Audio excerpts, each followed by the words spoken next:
Bishop Sullivan is my ideal priest. He's the consummate priest.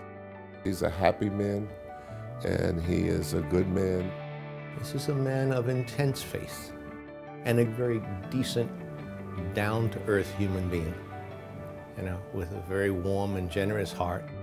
This man loves people. He really does, and it's apparent. He's a very special man. His ability is just his native intelligence and vision was responsible for moving what was a tiny organization into a giant. The history of Bishop Sullivan with Catholic Charities goes back over 50 years. Shortly after Bishop was ordained, he was asked to come here and work in the child care. And so he started out as a child care worker. He moved up in the organization to become the director of Catholic Charities. Bishop Sullivan was very much responsible for the cadre study, which really transformed Catholic Charities in our country. And what it really called for is that, we really had to be out there in the community. We had to be side by side with people who are experiencing challenges.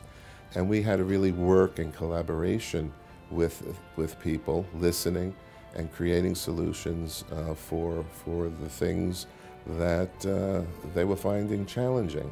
The idea was that you would engage the people in not only defining what their needs were, but helping them to develop their own skills in order that they could respond for themselves. So rather than being recipients, the idea was to actually help people to become actors in their own behalf.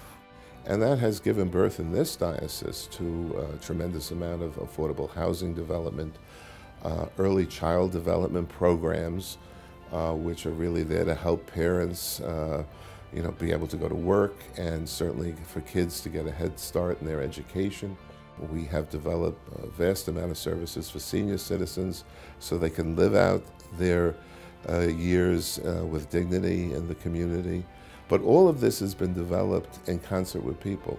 But that goes back to Bishop Joe and what he has said about the creating of a caring community here at Catholic Charities, amongst the employees, amongst the people we're privileged to serve, amongst the communities that we partner with. And that has withstood the test of time. It's our calling card, and it's part of our fabric. Joe, you and I have come through a lot. When I was mayor, you were there, and I counted on you. And you never failed to step in and help, and I'm eternally grateful. I'm so proud of the relationship that we've had and will continue to have. God bless. My prayer is that you continue to enjoy health and strength, that you might be able to be a continued voice on behalf of the voiceless in our society. You helped us realize our Christian ministry in a very particular way. They'll know we're Christians by our love. The greatest thing we can do relative to evangelization is to show that love, and that's how people will know us, and you taught us that, and it's very much your legacy. May it continue to grow.